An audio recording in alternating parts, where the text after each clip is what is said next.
And the honest truth to me is simple, that we can accuse each other, we can point fingers. The question is, who is actually better off?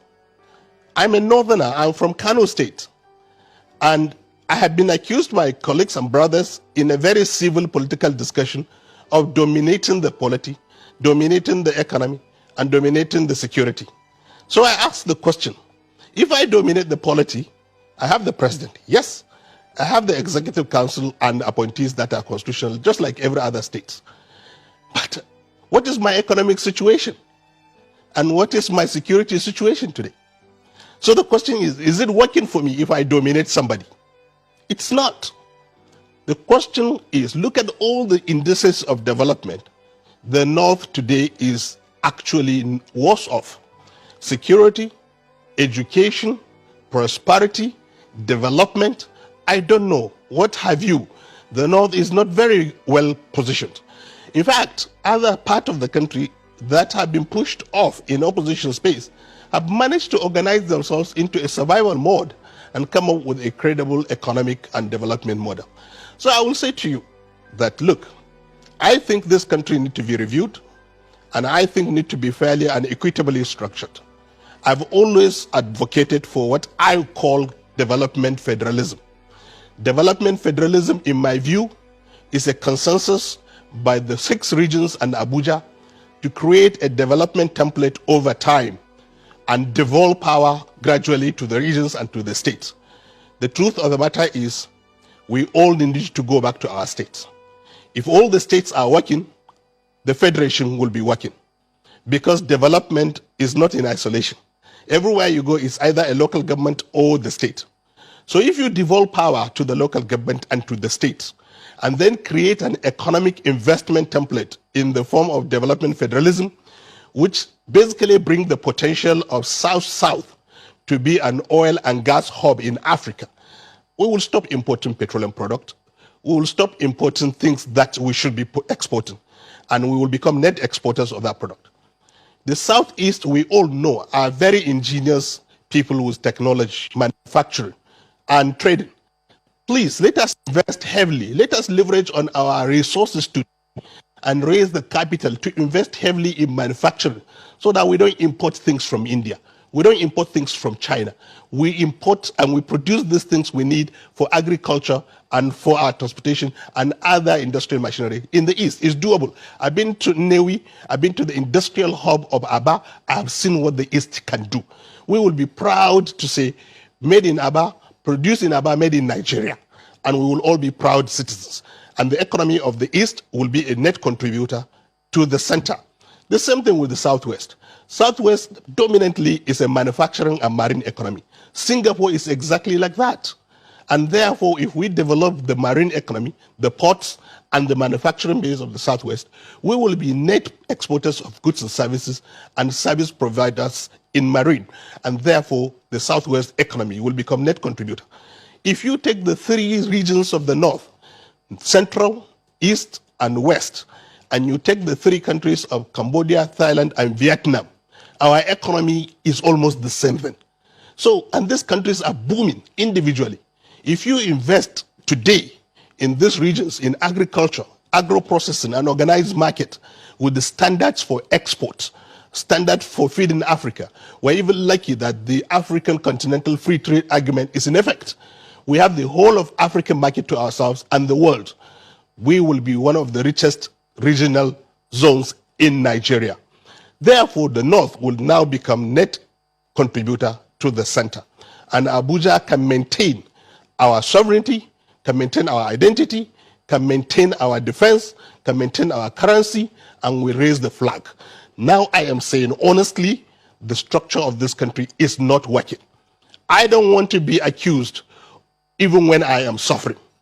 I want my people to wake up and rise up and feel proud, just like every other Nigerian will feel proud when that sense of ownership is created. We should review. After all, the amalgamation has expired and the constitution is be reviewed by the National Assembly. So the question is, what is the process? Now there are 3 different dynamics going on. The first one is the National Assembly has set up a very, very credible committee reviewing constitution. The question is, can they change Nigeria to a point where they can change the such that the structure can say, we don't want two bodies in the National Assembly? Can they do it? We want to save cost and have only one unicameral body. Can they do it? So can they meet the aspiration of this change?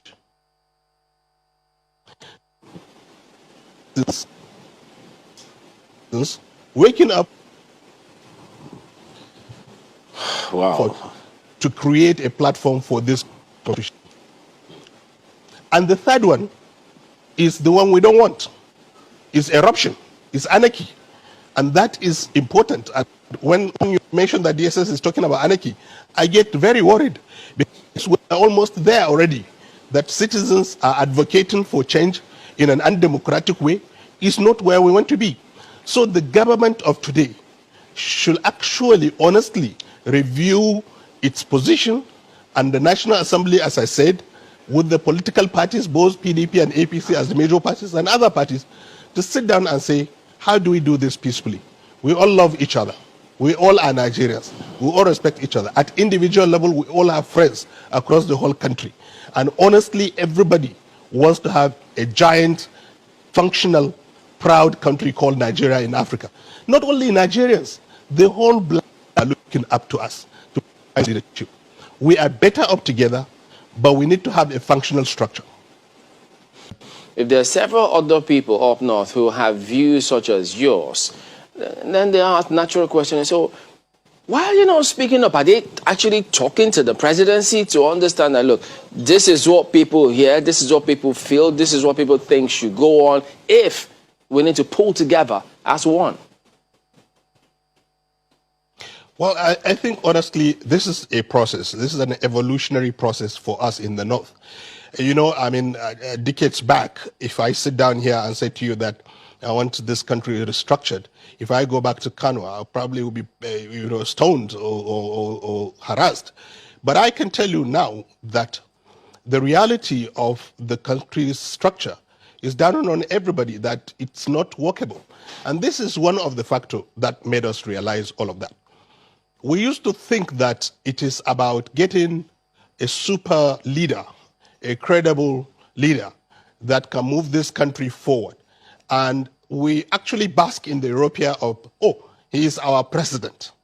And I think in history of this country, there was never an individual, and there still has not, we haven't had one, that has enjoyed the support of the ordinary people, that has raised the hope of everybody, that has the credibility to say that his individual credibility will rub on the country leadership than President Muhammadu Buhari. And the North rooted for him for decades and spent money and time and invested so much in his becoming the president of this country. Today, we are discussing all the challenges the country is facing under the same President Muhammadu Buhari. So we are coming to the realization that it's not about individuals now. It's about the system. It's about the fact that the system is cobbled in such a way that there is what I will call a pull him down syndrome. There is internal squabbles for power and positions. There are forces working counterproductively for the way the country moves forward. And all of those forces emanates from those regional dynamics.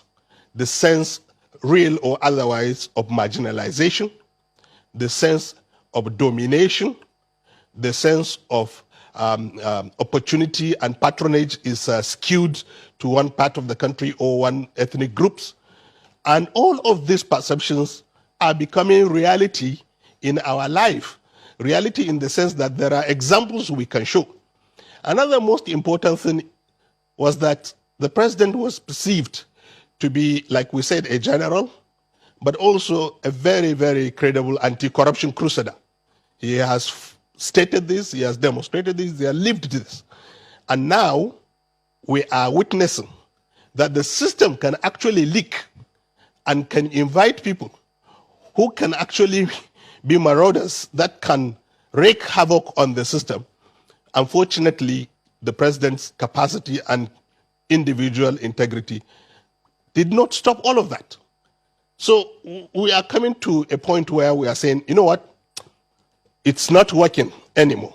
And I'm not alone in this. I can assure you. Are you making there are quite a number of excuses? young, Are you making excuses for the president? Because there's people who will say that he hasn't quite exercised fully the position or the powers that his office bequeaths on him. So, for instance, you talk about agitations. The people who have talked about appointments, for instance, how the appointments the president has made is not reflective of the diversity of the country. I mean, when you look at the ethnic groupings, for instance, that's one. Even women complain about how they have not been sufficiently represented in the president's cabinet. Let's even take the cabinet, or not to now talk of the government in general. So has the president exercised to the full extent the credibility that he brought on board, the powers that his office bestows on him? Have we fully explored that first? The fact that oftentimes things happen, we don't get to hear consequences.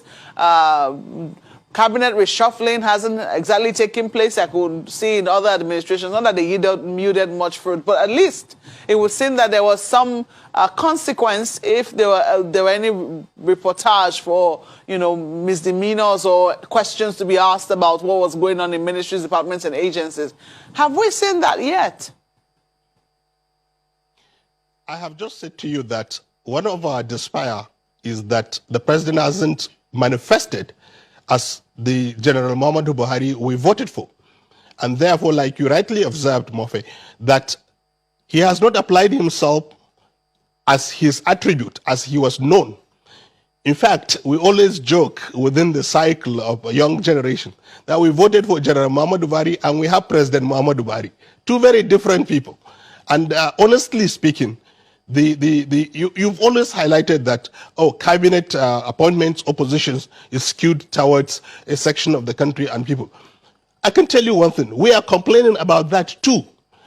What is important is it is skewed towards incompetent people. There are people in this administration that are not capable of managing their space. They are brought. We have a history of this administration.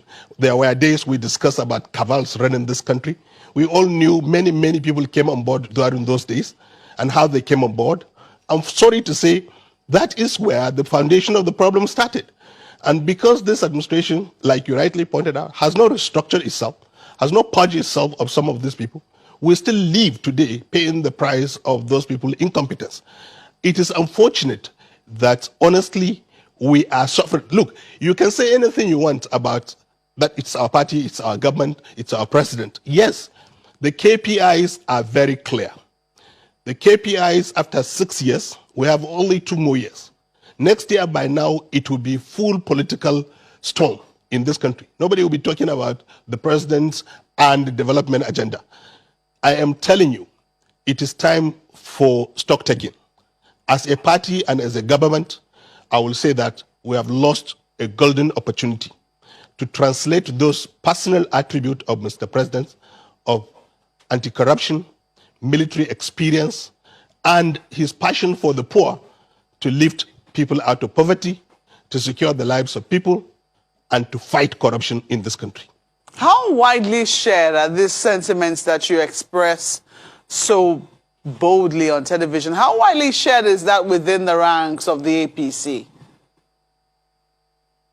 Oh, Mope, I want to tell you that I actually was relieved of my position as Commissioner of Works in Kano because of the same view. And I still stand by them. This country should be ruled democratically.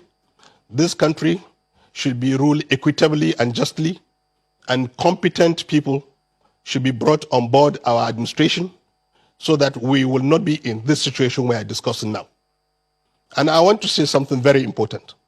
As much as we keep talking about what Buhari should do, I want to let especially generations from my age downward know that these gentlemen have been around for 40 years. Nigeria has given them everything. Most of the generations in power today were around 1999. So I will say this very clearly, another bold statement. I'm calling on young political generation, young Nigerians, to find a coordination platform, not to agitate for an anti-democratic changes, but to harness our energy towards a very credible democratic change. We will not and we should not succumb to the political machinations of these generations that has put us in this situation. We must find the platform at our local government level and at our state level to coordinate ourselves. We are greater in number, and democracy is about number. We should find a common ground, and we already have. And the common ground is simple: a functional, respected, and democratic Nigeria. We need that to happen, and the only way we can do that is to do 2 or 3 things. One, at our local government level, start organizing ourselves, women and youth, and take positions of party and contest. At state level, that is the most important part of this federation. We're doing our best in Kano to coordinate young people to create the necessary shift in the paradigm of power and the change we desire to see. In Nigeria, we need to apply ourselves properly so that we make a bid for the leadership of this country, even as other elders are also making a bid for it. There are only 2 outcomes. 1, we negotiate our space, or 2, we win the space. If we do this, we can change Nigeria. But before we do all of that, we have to agree on a one democratic, indivisible, restructured, functional, and respected nation.